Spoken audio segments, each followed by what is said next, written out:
안녕하십니까. 헬로티비 뉴스입니다. 국내 신규 코로나19 확진자가 최근 하루 4,000명 안팎으로 나온 데 비해 일본은 100명 이하로 뚝 떨어졌다고 하더라고요. 네, 석 달 전만 해도 최고 2만 5천 명까지 치솟았는데 참 미스터리네요. 그러게요. 이 백신 접종 완료율이 76%여서 우리와 비슷하고 또 인구는 우리의 2.5배니까 정말 미스터리하군요. 네, 그걸 두고 국내 방역 의학자가 이른바 K-방역을 따끔하게 꼬집어서 화제더라고요. 무슨 말을 했습니까? 네, 일본 확진자 수가 급감한 건 자연 감염을 막지 않은 덕분이라는 거예요.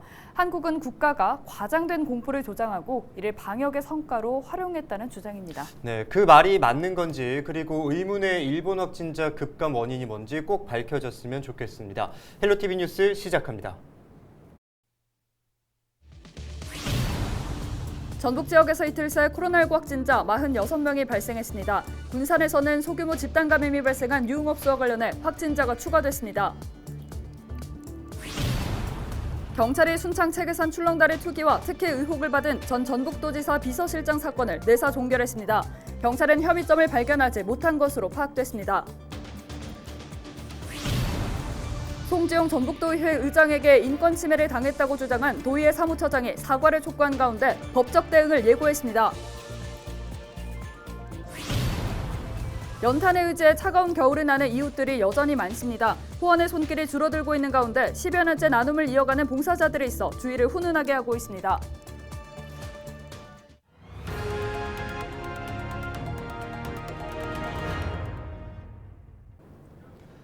전북 지역에서 지난 24일부터 25일 오후 5시까지 코로나19 확진자 46명이 발생했습니다. 지역별로는 전주 20명, 군산구와 정읍, 그리고 고창 각 5명, 부안, 완주 각 3명 등입니다. 군산에서는 소규모 집단 감염이 발생한 유흥업소와 관련한 확진자가 추가됐습니다.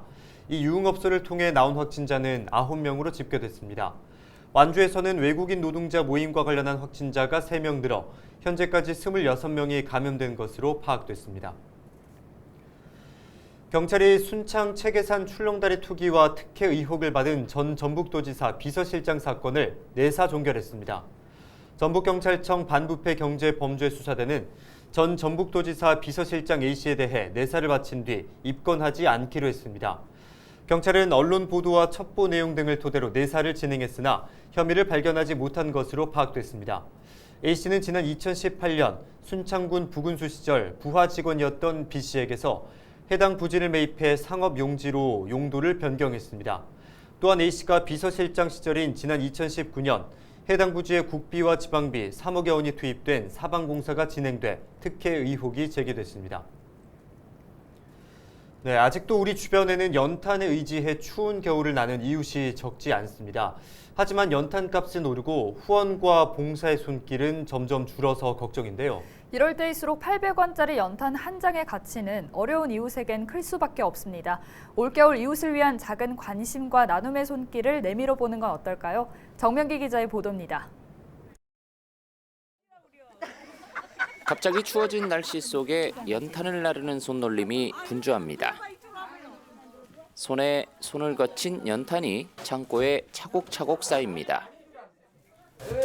그래도 오늘 날씨가 더 좋아요. 이런 날 비 오면 하나님이 없지. 지적장애 아들과 사는 기초생활수급자 최 씨는 연탄 한 장이 정말 아쉬운 처지입니다. 제가 이제 업체 사고 그러니까 주위에 이렇게 도와주는 것이 참 진짜 행복하고 좀 좋아요. 또 다른 동네에서도 자원봉사자들의 연탄 배달이 한창입니다. 한 장 한 장 정성을 전하는 동안 검은 가루가 붙기도 하고 힘도 듭니다. 하지만 어려운 이웃의 추위를 녹여줄 걸 생각하면 마음이 따뜻해집니다. 소외되고 힘들고 이렇게 몸이 아프신 어르신들께 추운 겨울을 따뜻하게 날 수 있는 이렇게 연탄 한 장이지만 이렇게 줄 수 있어서 너무 행복하고요. 소아마비로 걷기조차 어려운 70대 홀몸 어르신은 연신 감사하다며 고개를 숙입니다. 이렇게 없는 사람들에게 협조해 주시니까 너무나도 감사하죠. 말할 수가 없이 어떻게 기쁨을 말할 수 있어요. 지역 농협에서 마련한 연탄 12,000장은 저소득층 70여 가구에 전달됐습니다. 해마다 이맘때면 연탄을 선물한 지 벌써 16년째입니다. 소외되고 어려운 이분들을 조금이라도 따뜻한 겨울을 나기 위해서 자원봉사자들과 같이 봉사하는 날을 정했습니다. 아직도 연탄에 의지해 겨울을 나는 가구는 전국적으로 8만 가구가 넘습니다. 코로나 사태로 후원과 봉사의 발길도 줄어든 가운데 800원짜리 연탄 한 장은 어려운 이웃의 마음마저 달래주고 있습니다. 헬로티비 뉴스 정명규입니다. 내부 정보를 이용해 도시개발지구 인근 땅을 산 혐의를 받는 전북도청 공무원이 송치됐습니다. 전북경찰청 반부패 경제범죄수사대는 A씨를 부패방지 법률 위반 혐의로 기소 결정해 송치했다고 밝혔습니다. A씨는 내부 정보를 이용해 고창 백양지구 개발지 인근 논과밭 등 9,500여 제곱미터를 지인 3명과 함께 사들인 의혹을 받고 있습니다. A씨가 매입한 땅은 개발지에서 직선거리로 불과 100에서 200m 떨어진 곳에 있습니다.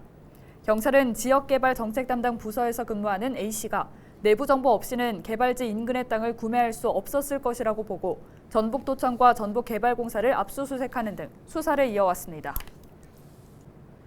송지용 전북도의회 의장에게 인권 침해를 당했다고 주장한 김인태 도의회 사무처장이 진솔한 사과를 촉구했습니다.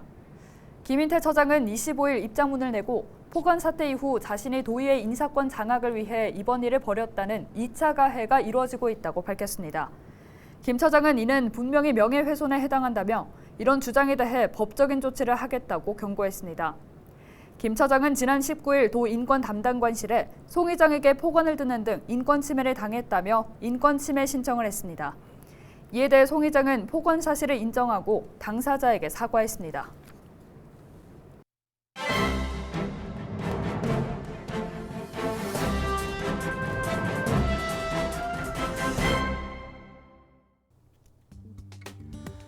전북일보 기사입니다. 더불어민주당의 현역 광역단체장과 기초단체장, 시도의원들을 대상으로 한 선출직 평가가 다음 달 20일 마무리된다고 하는데요. 민주당 선출직평가위원회 현역 평가에서 하위 20% 대상자는 후보 경선에서 20% 감점을 받게 된다는 겁니다. 그러나 대선을 앞두고 진행되고 있는 이번 선출직 평가는 정치적 형평성을 떠나 실질적으로 전북 등 호남을 겨냥하고 있다는 목소리가 작지 않다고 하는데요.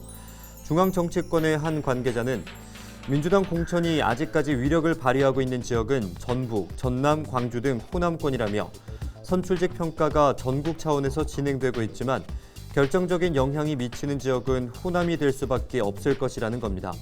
민주당 관계자는 이와 관련해 민주당 약세 지역에서 선출직 평가를 진행해 공천 과정에서 현역들에게 불이익을 주지는 않을 것이라며 만약 민주당 소속 현역이 선출직 평가에서 하위 20%에 포함됐다면 여론 등에 따라 본선 경쟁력은 악화될 수밖에 없다고 설명했다고 합니다.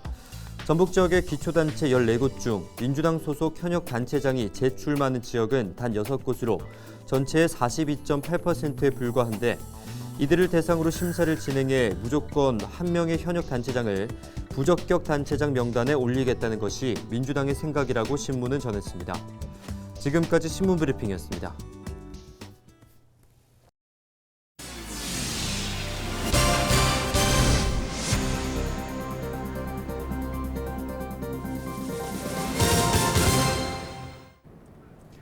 남원시 춘향문화예술회관이 리모델링 공사를 마치고 25일부터 운영을 시작합니다.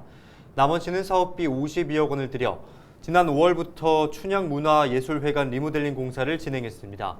이번 리모델링 공사는 노후화된 대공연장 내부 시설과 무대 설비 개선, 객석 교체 등으로 이루어졌습니다. 노후된 시설과 환경을 새롭게 개선한 만큼 시민들이 좀 더 쉽고 편하게 이용할 수 있도록 하겠습니다. 전북 지역에서 최근 5년간 240여 건의 블랙아이스 교통사고가 발생한 것으로 파악돼 겨울철 주의가 요구되고 있습니다. 전주 덕진소방서와 도로교통공단 전북지부에 따르면 최근 5년간 전북 지역 노면 상태가 결빙 상태일 경우 249건의 교통사고가 발생했고 18명이 사망했습니다. 교통사고 예방법으로는 주행 전 타이어 마모 상태 확인과 겨울용 타이어 장착, 주행 중 급제동 급회전 금지, 앞차와 충분한 안전거리 유지 등을 준수해야 합니다. 블랙아이스는 눈이나 비가 내린 후 기온이 갑작스럽게 내려갔을 때 노면이 얇은 빙판처럼 얼어붙는 도로 결빙 현상을 말합니다. 새만금 관광 레저용지 부지를 개발해 해양 레저단지를 조성하는 우선 협상 대상자 선정 공모가 다시 진행될 예정입니다. 새만금 개발청은 이 사업에 컨소시엄 3곳이 응모했지만 관련 심의위원회 평가 결과 적격자가 없어 선정하지 않았다고 밝혔습니다. 따라서 이른 시일 내에 재공모를 추진할 방침입니다.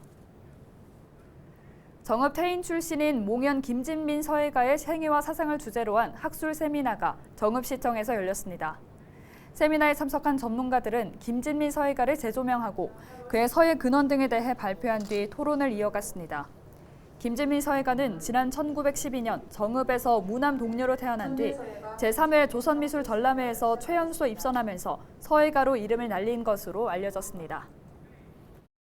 이번 세미나를 통해 우리 고장 출신인 천재 서예가 김진민 선생의 삶과 업적을 널리 홍보할 수 있는 계기가 될 것으로 기대합니다. 앞으로도 정읍시를 대표하는 역사 인물을 계속해서 발굴하고 재조명하겠습니다. 임실군청 사격팀 소속 김혜지 황성은 선수가 2022년 사격 국가대표로 선발됐습니다.